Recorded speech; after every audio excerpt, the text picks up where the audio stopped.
Oh, actually, follow-up. So, someone asked me too, as part of this, how I would handle doing two floors. So, for the most part so far, we've worked with, say, like, I've got my first floor, and whatever's on my first floor is on my first floor, right? So, we've got that space. We pull up our walls, and then let's pull up our walls to the correct height. And then you have another floor on top of this. So again, I recommend doing a 2-foot gap between floors. And then I would actually group my floors as separate entities. So I've just grouped my first floor here as one set. And then we'll do a rectangle here. And then this will be that actual space between my floors. And again, I would go with a 2-foot here.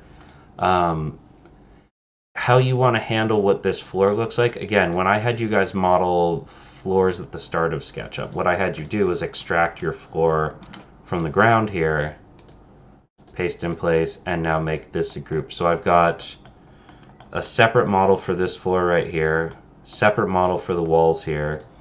This I would consider ceiling and floor for this, make another group on that, and then whatever my second floor would be, minus its own floor, and then we would have these walls come up whatever they do, and then we would group that and do another ceiling on top here, and this needs to have a reverse face as well. So what that gives us is we end up with sort of a ceiling, a floor, and a ceiling, and then another set of a ceiling, walls, ceiling and floor here for this intermediate, more walls, and then this floor. And I know that's really confusing, but the reason why I think that works well is because when you go into tags, now I can do L1, L1 floor, and I can set this in entity info, set the, yeah, it just bugs me that they're, why you no work.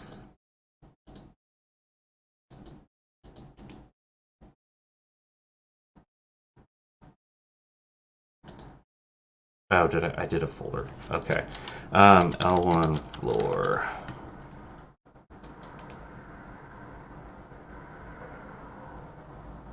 Can I purge that?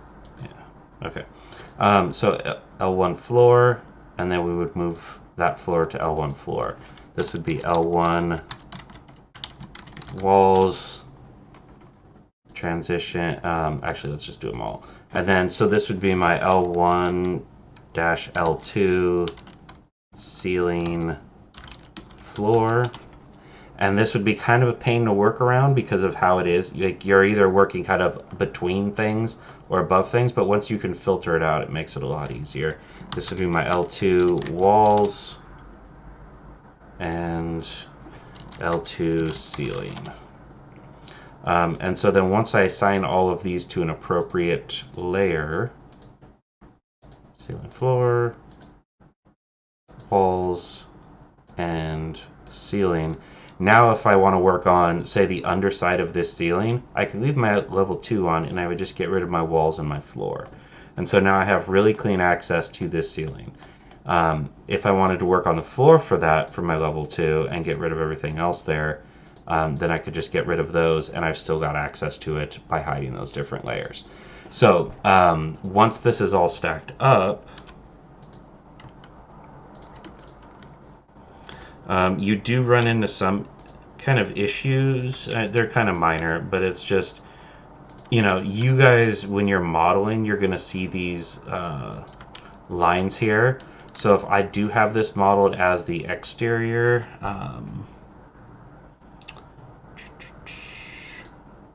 so let's say I've got brick going on out here. It means that I have like another space here that I need to apply brick to on the outside, which is fine, but sometimes, and it doesn't look like it did it this time, but sometimes the textures will just kind of do their own thing.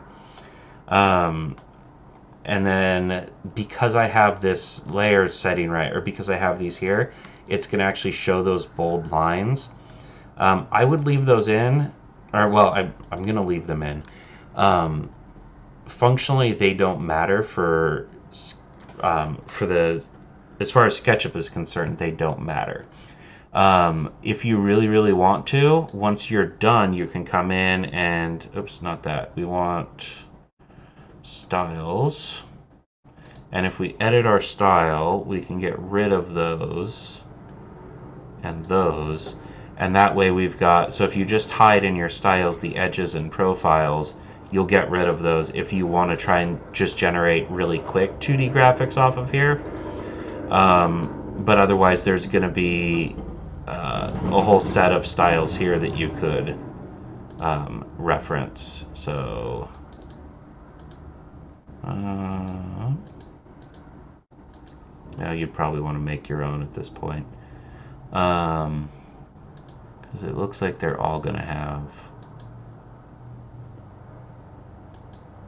Yeah. So you probably just want to create your own style, or just, again, edit the one that you're working on, just to remove these so that you don't have to see them. And then that kind of fixes that. Once you throw them into a 3D program, though, it's not going to recognize a difference and not show that line. So you could keep working with this. It's not an issue. All right. So yeah, that was just a little addition for covering how to do multi-story buildings here in SketchUp.